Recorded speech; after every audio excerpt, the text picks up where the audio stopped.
नमस्कार साथियों, वैदिक आईएएस में आपका स्वागत है। जैसा कि हमारी जो क्लास चल रही है एसए की चल रही है। मोस्टली 5 से 6 निबंध हम बता चुके हैं और हमने कहा भी था कि कम से कम 9 या 10 निबंध बताएंगे, जिससे कि आपके एग्ज़ाम्स में जो एग्ज़ाम आप देने जा रहे हो, चाहे वो जीआईसी लेक्चरर का हो, चाहे यूपीपीसीएस का हो, चाहे आरओ या आरओ का हो, ये सारे के सारे निबंध क्या कहते हैं आपके उस क्लास में आ जाएंगे। जो ये चल रहा है क्या बोलते हैं पीसीएस का, वो तो 23 से 27 तक है, तो उसके पहले हमारा निबंध खत्म हो जाएगा लगभग 10 दिन पहले ही। उसके बाद जो आरओ का एग्ज़ाम्स होगा अप्रैल में होगा, और उस ड्यूरेशन में जब हमारा ख़त्म होगा तो उनके लिए जो समस्याएं पत्र लेखन की या फिर क्या कहते हैं हिंदी से संबंधित जो समस्याएँ हैं वो भी हम सॉल्व कराने का प्रयास करेंगे।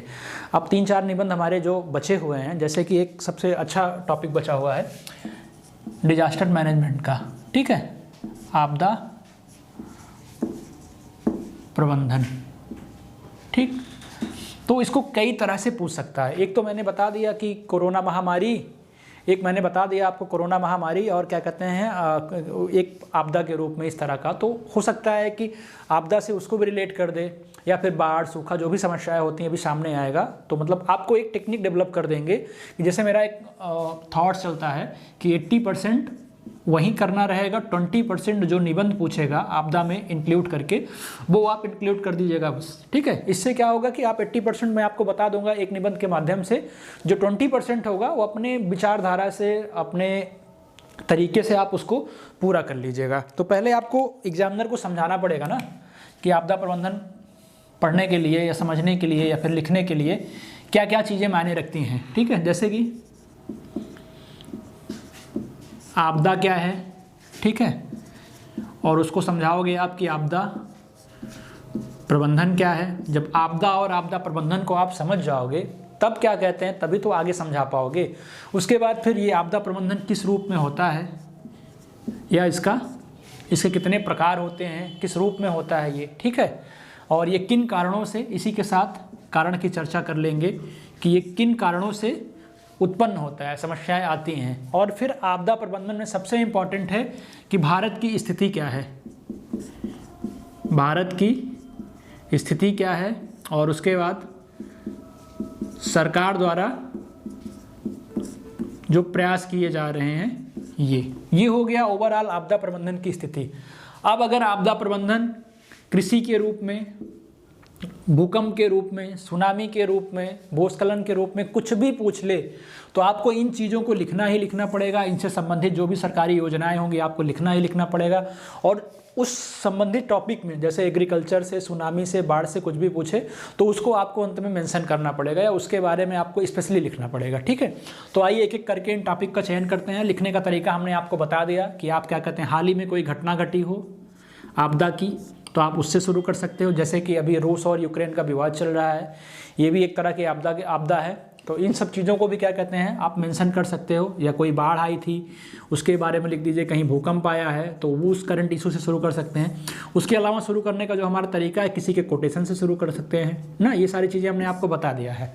ठीक, अब देखिए सबसे पहले समझिए आपदा क्या होता है। आपदा की कई परिभाषाएं होती हैं, लोगों के तरह तरह के अलग अलग थॉट हैं। जैसे कि एक परिभाषा ये भी होती है कि ऐसी घटना जिसका परिणाम मानव एवं पर्यावरण के लिए विनाशकारी होता है। ठीक है, ये एक ऐसी घटना है, ठीक, जिसका परिणाम क्या होता है, मानव से संबंधित और पर्यावरण के लिए क्या होता है, विनाशकारी होता है। या फिर कह सकते हो कि तुरंत घटने वाली कोई घटना आपदा तब बन जाती है जब मनुष्य के पास उससे निपटने के लिए संसाधन ना हो या संसाधन सीमित हो, तो उसको हम किसका रूप दे देते हैं, आपदा का। हमारी दोनों परिभाषाएं आप नोट कर लीजिएगा। ठीक है, अब इसी से संबंधित हो गया आपका आपदा प्रबंधन। अगर आपदा के लिए हमारे पास उचित संसाधन होंगे तो उसको क्या बोलेंगे, आपदा का हम किस तरह से मैनेजमेंट कर रहे हैं। जैसे जो प्राकृतिक या मानव निर्मित आपदा आएगी उस समय या आपदा के दौरान जीवन और संपत्ति को बचाने के लिए, मनुष्य अपना जीवन बचाने के लिए, संपत्ति को बचाने के लिए जो कदम उठाए जाते हैं उसी को आपदा प्रबंधन कहते हैं। आप नीचे लिख लेना, बोल दे रहा हूँ कि प्राकृतिक या मानव निर्मित आपदा के दौरान जीवन और संपत्ति को बचाने के लिए जो कदम उठाए जाते हैं उसे आपदा प्रबंधन कहते हैं। इसीलिए हम आपको कई बार क्लास में बताए हुए हैं एनवायरनमेंट में कि जब आपदा आती है तो आपदा के समय या आपदा के पहले या फिर आपदा के समय और आपदा के बाद, इन तीनों सिचुएशंस में कदम उठाए जाते हैं। पहले तो ये होता है कि अगर आपने, मान लीजिए एग्जांपल दे दूं, आपके गांव में कोई पुल है, पुलों के पास आपने कचरा जाम कर दिया, तो धीरे धीरे क्या कहते हैं, पानी स्टोर होना शुरू होगा। तो आपको पता है ना कि पानी स्टोर होना शुरू होगा, तो आप पहले एक काम करिए कि उस कूड़े को, करकट को हटा दीजिए, बच जाएगा पानी, सारा का सारा निकल जाएगा। या फिर जब बाढ़ आएगी तब आप हटाओगे उस समय, या फिर अगर बाढ़ आ गई तो बचाने का प्रयास करो, अपनी वस्तुओं को हटाओ, सामान को हटाओ, फिर उसके बाद उपाय करो।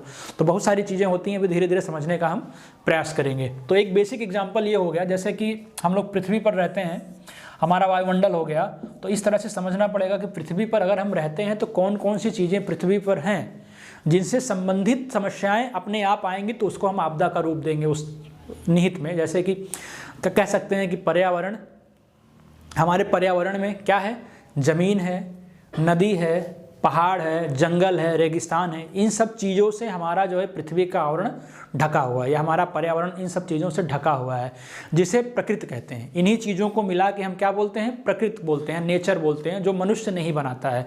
पर्यावरण में ज़मीन, नदी, पहाड़, जंगल, रेगिस्तान, इसे क्या करता है, मनुष्य नहीं बनाता, इसे हम क्या बोलते हैं, प्रकृति बोलते हैं।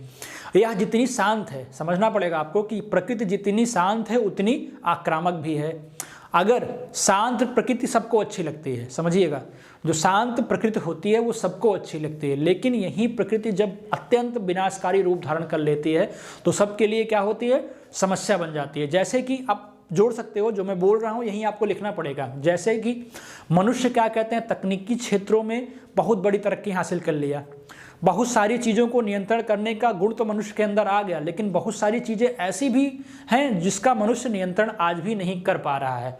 जैसे जब प्राकृतिक आपदा आती है तो इसका नियंत्रण हम कर पाते हैं कि नहीं कर पाते हैं, नहीं कर पाते हैं, लेकिन कुछ प्रयास करके इसे रोकने का प्रयास करते हैं या फिर कम करने का प्रयास करते हैं।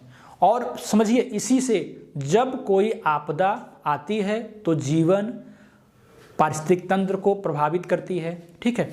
ऐसी स्थिति में जीवन को बचाने के लिए और सुरक्षित करने के लिए जो हम उपाय करते हैं उसी को क्या बोलते हैं, आपदा प्रबंधन बोलते हैं। अब ये बेसिक टेक्निक मैंने आपको समझा दिया कि आपदा क्या होती है, आपदा प्रबंधन क्या होती है। जैसे आज के समय में आपदाएं सिर्फ प्राकृतिक ही नहीं रह गई, आज के समय में आपदाएं प्राकृतिक के साथ साथ मानव निर्मित भी होती चली गई हैं।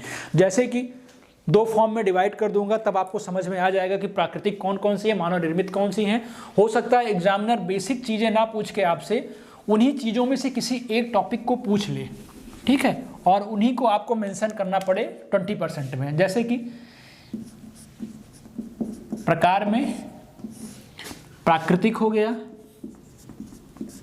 और क्या हो गया, मानव निर्मित।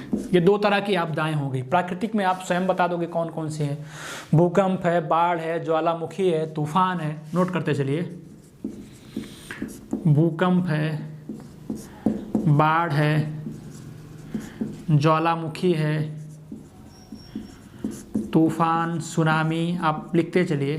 तूफान हो गया, सुनामी हो गया, अकाल हो गया, भूस्खलन हो गया, ये सारी चीज़ें क्या आएंगी, प्राकृतिक में आ जाएंगी। और मानव निर्मित में क्या क्या आएंगी, मनुष्य की लापरवाही से जो परिणाम होता है या जो दुष्परिणाम होता है उसे क्या कहते हैं, मानव निर्मित आपदा कहते हैं। जैसे आग लग जाना, परमाणु विस्फोट हो जाना, परिवहन का दुर्घटना होना, आतंकवादी हमले होना, ठीक है,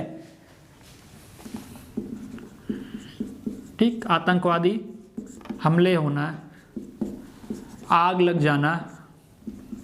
आग लग जाने में दो तरीके होते हैं, तो मनुष्य के लापरवाही से आग लगे या फिर दावानल हो जाए, पेड़ों के टकराहट से आग लगे जो नेचुरल में आ जाता है। तो कह सकते हो कि ये जो आपदाएं होती हैं ये भारत में किसी एक देश की स्थिति ना हो कि ये वैश्विक समस्या बनती चली जा रही है। जैसे कि एक एग्जाम्पल आपको मैं दे रहा हूँ कि जैसे कि मान लो एक एग्जाम्पल दे रहा हूँ, समुद्र है, ठीक है, समुद्र में बाढ़ का कारण क्या हो सकता है, ठीक है। मान लो समुद्र का तापमान बढ़ेगा तो क्या होगा, अगर समुद्र का टेम्परेचर बढ़ेगा तो क्या होगा, वाष्पीकरण का दर बढ़ेगा, वायुमंडल से जो जलवाष्प जाएंगी वो क्या होंगी, उनकी संख्या बढ़ेगी, या कह सकते हो वाष्पीकरण बढ़ेगा। और वाष्पीकरण बढ़ने से क्या होगा, वाष्पीकरण बढ़ने से कुछ स्थानों पर अधिक वर्षा होगी, जिन स्थानों पर अधिक वर्षा होगी वहां पर बाढ़ आएगा। देखो वाष्पीकरण से क्या हो गया, जहां पर वर्षा होगी वहां पे बाढ़ आएगी, और जहाँ पर वर्षा कम होगी वहाँ पे क्या होगा, सूखा होगा। और कहीं कहीं ये भी होता है कि बाढ़ और सूखा जैसी समस्याएं एक साथ आती हैं। ठीक, ये समझ में आ गया। तो अब जैसे इसी का निदान ले लिया जाए तो हर चीज़ को ऐसे समझना, जैसे कि मैंने एक एग्जाम्पल लिया तो दूसरे का इसी का निदान लेने के लिए आप लिख सकते हो कि समुद्र के स्तर को मापने के लिए सबसे पहले टोपिक्स तकनीकी के द्वारा एक टोपिक्स नामक पहली सैटेलाइट खोजी गई। ठीक है, इससे क्या होता है, 25 वर्ष पहले खोजी गई थी। तो 25 वर्ष पहले ये जो लॉन्च हुई थी, जब इससे क्या कहते हैं समुद्र का मापन किया गया, तब से लेके आज तक यह पाया गया कि जब क्या कहते हैं वैश्विक स्तर का जो तापमान पहले था, अब उसकी तुलना में 3.4 mm क्या हुआ, वृद्धि हो रही है। ठीक है, तो ये सारी चीज़ें नोट करना और आपको लिखना। जब आप अगर समुद्र की समस्याओं से संबंधित चीज़ों को लिख रहे हो तो आप इन चीज़ों को लिखोगे, टेक्नोलॉजी के बारे में लिखोगे, भूगर्भ विज्ञान के बारे में लिखोगे, कोई टेक्नोलॉजी है या फिर जो मौसम का अध्ययन करती है उसके बारे में लिखोगे, तो एग्जामिनर आपको जाहिर सी बात है अच्छा नंबर दे देगा। और इसी को अगर शॉर्टलाइज कर दो, अगर आप ऐसे ना लिखने चाहो तो आपको और विस्तृत करके हम बता दे रहे हैं। जैसे कि प्रकार में ही आ गए, अगर आपको लिखना है एग्जामिनर कहाँ से पूछ सकता है, तो अगर आपको जैसे बेसिक आपदा प्रबंधन में पूछा तो सब पे थोड़ा थोड़ा टॉपिक लिख लेना। ठीक है, जहाँ से हमारी परिभाषा शुरू हुई थी कि पर्यावरण पर क्या क्या है, जमीन है, पहाड़ है, पर्वत है, वायुमंडल है, जंगल है, रेगिस्तान है, वहीं से हमारी समस्या शुरू होती है और वहीं हमारा आपदा का प्रकार हो जाता है। जैसे जल संबंधी आपदा, अब आप स्वयं बता दोगे कि जल संबंधी आपदा में कौन कौन सी आपदा आएगी। उसके बाद जल के बाद भूमि संबंधी आपदा, दुर्घटना संबंधी आपदा, सब लिखते चलिए। भूमि संबंधी आपदा, ठीक है, अब कोई घटना घटती है तो दुर्घटना संबंधी आपदा। ठीक, जैविक आपदा, रासायनिक के साथ साथ औद्योगिक आपदा। ठीक, अब जल संबंधी आपदाओं में कौन कौन सी आपदाएं हो सकती हैं, चक्रवात हो सकता है, लिखते चलिएगा, चक्रवात हो सकता है, बवंडर हो सकता है, तूफान हो सकता है। देखो मैं लिख दे रहा हूं, चक्रवात, बवंडर, तूफान, ओलावृष्टि। ठीक है, बवंडर, तूफान, ओलावृष्टि, बादल का फटना, सूखा, हिमस्खलन, ये सब जल संबंधी समस्याएं हो गया। अगर भूमि संबंधी समस्या पूछेगा तो भूमि संबंधी समस्या में भूस्खलन आ जाएगा, भूकंप आ जाएगा, बांध का टूटना आ जाएगा, खदान में आग लग जाना आएगा, लिख लेना नहीं भूल जाओगे। भूकंप हो गया, ठीक है, खदान में आग लगना। ठीक है, ये सारी समस्याएं क्या हो गई, भूमि संबंधी समस्याएं होंगी, जो भी भूकंप हो गया, भूस्खलन हो गया, बांध का टूटना। ठीक है, और दुर्घटना संबंधी आपदा में क्या होता है, जंगलों में आग लग जाना, शहरों में आग लग जाना, तेल फैल जाना, बम का विस्फोट होना, बिजली से आग लगना, ये सारी चीज़ें क्या होती हैं, दुर्घटना से संबंधित हो जाती हैं। इसी में जैविक आपदा के बारे में पूछे तो आप कह सकते हो महामारी हो गया। ठीक है, महामारी हो गया, और क्या कहते हैं पशु महामारी हो गई, ये सारी चीज़ें इस पे हो गया। जैसे कीटों का हमला हो गया, ये भी जैविक में आ जाएगा। कीटों का हमला, कोई देश दूसरे देश, पाकिस्तान कहा गया बीच में, पाकिस्तान ने टिड्डियों को भेज दिया, भारत में हमला कराया, एक तरह से जैविक हथियार के रूप में कारागार हो सकता है। इस तरह की चीज़ें बहुत सारी सुनने को मिलती रहती हैं, तो इसका एग्जाम्पल आप दे सकते हो। कोरोना महामारी को कहा गया कि अमेरिका का ये चाइना का ये जैविक हथियार है, तो इस तरह की चीज़ों को आप मेंशन कर सकते हो। फिर क्या हो गया, रासायनिक औद्योगिक में क्या हो गया, परमाणु बम हो गया, रासायनिक गैस का रिसाव हो गया। तो इस तरह से किसी भी समस्या को आपके बारे में पूछता है तो आप क्या कहते हैं अच्छे से एक्सप्लेन कर सकते हो। जैसे मैंने 200 वर्ड पहले आपको बता दिया, अब इसमें अगर आप सारी चीज़ों का थोड़ा थोड़ा मेंशन कर दोगे तो आपका 200 से 300 वर्ड यहाँ कंप्लीट हो जाएगा।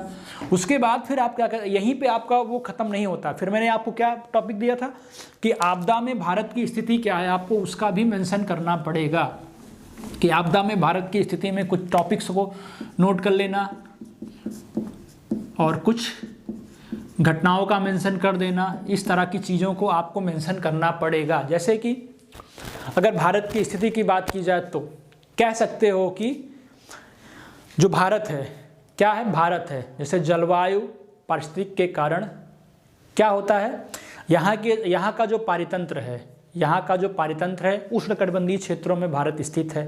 ठीक है, तो इसके रीजन से क्या होता है कि जो भारत का पारितंत्र है, ठीक है, ये परिस्थिति के कारण, जलवायु के कारण क्या कहते हैं, मैक्सिमम क्या कहते हैं, क्या होता है, प्राकृतिक आपदा की क्षेत्रों से घिरा रहता है। प्राकृतिक आपदा के संबंध में, प्राकृतिक आपदा के दृष्टि से काफ़ी संवेदनशील रहता है। जैसे कि यहाँ बाढ़, सूखा, चक्रवात, भूकंप, ये सब आम बात है, ठीक है। जैसे कि इसी में लिख सकते हो कि भारत के 60% भाग पर भूकंप का खतरा हमेशा बना रहता है, ठीक है। भूकंप का खतरा भारत के 60% भागों पर हमेशा बना रहता है। और ये भी लिख सकते हो कि 40 मिलियन हेक्टेयर में क्या होता है, क्षेत्र में लगभग हमेशा भारत में बाढ़ आती रहती है। फिर भारत की सीमा जो है 7,516 किलोमीटर है, तो 5700 किलोमीटर में चक्रवात का खतरा हमेशा बना रहता है, ठीक है। खेती योग्य भारत में जितनी भी भूमि है उसमें लगभग 60% भाग में सूखा की समस्याएं हमेशा बनी रहती हैं। तो इसके लिए फिर ये सारी भारत की स्थिति हो गई। इसके लिए क्या कहते हैं, सरकार ने जो योजना लाया, सबसे पहले तो योजनाओं के पहले भारत ने क्या किया, आपदा प्रबंधन कार्यक्रम लाया, आपदा प्रबंधन सहायता कार्यक्रम लाया, ठीक है। आपदा प्रबंधन सहायता कार्यक्रम, ठीक है। इसके बारे में आपको थोड़ा बहुत मेंशन कर देना एग्जाम्स में कि ये क्या करता है। जैसे ये क्या करता है इसके बारे में लिख लेना, देश में प्राकृतिक आपदा जब आती है तो उसके कुशल प्रबंधन के लिए आयोजित आंकड़ों को व सूचनाओं को ये क्या करता है, उपलब्ध कराता है, जिससे जो इसरो द्वारा अंतरिक्ष में कुछ आधारभूत संरचनाओं से प्राप्त सेवाएं हैं, जैसे कि इष्टतम समायोजन उनका है, सैटेलाइट्स वगैरह, दूरबीन वगैरह है, या फिर जो भी उपग्रह वगैरह हैं, उनके माध्यम से ये क्या करेगा, डेटा को उपलब्ध कराता है। और भारत अनुमान लगा लेता है कि इन क्षेत्रों में कल वर्षा होगी, इन क्षेत्रों में लगातार 3-4 दिन तक वर्षा होनी है। आजकल हमारे मोबाइलों में देखिए मैसेज आता है कि 3-4 राज्यों में भारी वर्षा होगी अगले 3-4 दिनों में। किस स्थिति ले आता है, जो ये आपदा प्रबंधन सहायता कार्यक्रम है, जो उपग्रह द्वारा सिस्टम है हमारे पास इसरो के बनाए हुए, उसके माध्यम से हमें पहले ही जानकारी मिल जाती है। उसके बाद भी बहुत सारी योजनाएं हैं, जैसे मैंने कहा कि आपदा के पूर्व क्या करें आप, आपदा के समय क्या करें आप, आपदा के बाद क्या करें आप। प्रबंधन की हेडिंग डालिए आप प्रबंधन की हेडिंग डालिए, फिर ये तीनों टॉपिक कि आपदा के पूर्व क्या करें, आपदा के समय क्या करें और आपदा के बात क्या करें। किसी एग्जाम्पल को उठाइए और आप इसको मेंशन कर दीजिए, आपका 150 वर्ड यहाँ से हो जाएगा। उसके बाद जो संस्थाएं हैं आप उसको मेंशन करिए। जैसे संस्थाओं में क्या है, राष्ट्रीय आपदा प्रबंधन प्राधिकरण है जिसको NDMA बोलते हैं हम, इसके बारे में मेंशन करिए। NDMA राष्ट्रीय आपदा प्रबंधन प्राधिकरण हो गया। उसके बाद NRSC हो गया, राष्ट्रीय सुदूर संवेदन केंद्र, ठीक है।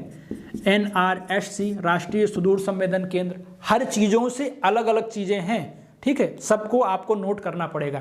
ICMR हो गया, ICMR क्या होता है, भारतीय आयुर्विज्ञान अनुसंधान परिषद हो गया। ICMR के बारे में, इन सब के बारे में आप 10-10, 15-15 वर्ड, 20-20 वर्ड लिख दीजिए, ठीक है। ICMR क्या करता है, ICMR उपग्रह के माध्यम से डेटा प्रबंधन करता है। CWS बहुत इंपॉर्टेंट, अगर जल से संबंधित समस्याएं आती हैं तो CWS यहाँ इंपॉर्टेंट हो जाता है। CWS का मतलब केंद्रीय जल आयोग जो है, ये इंपॉर्टेंट हो जाता है। ये क्या करता है, ये आपदा के समय सुविधा पहुँचाता है, जहाँ सूखा होती है वहाँ सिंचाई करता है, जहाँ पे क्या कहते हैं आपदाग्रसित लोग रहते हैं, पानी नहीं मिलता है, सूखा होता है, वहाँ पे क्या कहता है, पानी, स्वच्छ पानी पहुँचाता है। तो इन चीज़ों को आपको मेंशन करना पड़ेगा और आपका निबंध अच्छे से तैयार हो जाएगा। और सबसे बड़ी समस्या जो लोगों की आ रही है कि सर शुरू कहाँ से करें, मैंने आपको बता दिया पहले ही, और सर खत्म कैसे करें। अब खत्म करने की बेसिक टेक्निक बताइए आप, इसमें क्या हो सकती है। अगर आपको निष्कर्ष का कंक्लूजन करें तो आपको लिखना पड़ेगा ना कि स्पष्ट है कि अतः, या फिर स्पष्ट है कि आपदा ऐसी घटना है जिसका प्रभाव बड़े क्षेत्र में पड़ता है, और बड़े क्षेत्र में पड़ने के साथ साथ क्या होता है, इसकी पूरी तरह से रोकथाम करना आसान कार्य नहीं होता है, परंतु प्रबंधन अवश्य किया जा सकता है। ये आप लिख सकते हो। चूंकि विश्व के सभी देशों में किसी न किसी प्रकार की आपदा आती रहती है, या विश्व का कोई ना कोई देश हमेशा किसी न किसी आपदा से प्रभावित रहता है, अतः यह आवश्यक है कि विश्व के सभी देशों का अंतर्राष्ट्रीय समन्वय जरूरी हो गया है आपदा को रोकने के लिए, ठीक है। या फिर लिख सकते हो आपदा की रोकथाम करने के लिए अंतर्राष्ट्रीय संबंध की आवश्यकता है हमें। इसके माध्यम से जिस देश में जो समस्याएं हैं उनको मूलभूत सुविधाओं को उपलब्ध कराना अति आवश्यक हो जाता है। इसके अतिरिक्त भी बहुत सारी चीज़ें आप अपने आप से इंक्लूड करके लिख सकते हो और अच्छे से मेंशन कर सकते हो। तो इस तरह के अगर ऐसे को आप लिखोगे तो जाहिर सी बात है एग्जामिनर अच्छा नंबर आपको देगा। कुछ लोग क्या करते हैं कि कोई हेडिंग नहीं डालते हैं, कोई फ्रेमिंग नहीं करते हैं, एकदम खिचड़ी टाइप में यहाँ से शुरू करेंगे, कोटेशन वगैरह लिख देते हैं, शुरू करेंगे पूरा अंत तक लिखते चले जाएंगे, अंत में निष्कर्ष लिख देंगे। इससे क्या होता है, अगर 60 अंक का निबंध है, क्षेत्रीय 18, 60 का 3 आता है, तो आपको मुश्किल से 30 नंबर देगा, और 30 नंबर भी नहीं देगा, 20 से 25 नंबर देगा। आप 100 भी कभी नहीं क्रॉस कर पाओगे। अब नहीं, 40-40 का होता है, ना, 40-40 का होगा, आपको 20-20 नंबर देगा, आप 60 तक पहुंचोगे। जो एवरेज मार्किंग होती है वो 60 के अंदर या 60 तक होती है। इसके ऊपर जिसको अच्छा नंबर लाना है वो उसको इस तरह से लिखना ही पड़ेगा और कोशिश करना पड़ेगा कि 30-30 नंबर कम से कम उसको मिले या 35 भी आंकड़ा पहुंच जाए। 100 नंबर के ऊपर लाने का प्रयास करे या 100 नंबर के आसपास लाने का प्रयास करे। तो लगभग हमारे 6-7 निबंध हो गए हैं। इसके बाद जो 1-2 निबंध बचे हुए हैं वो कल परसों में हम खत्म कर देंगे। उसके बाद जो आपकी समस्या होगी हम उस पर क्लास लेंगे। धन्यवाद।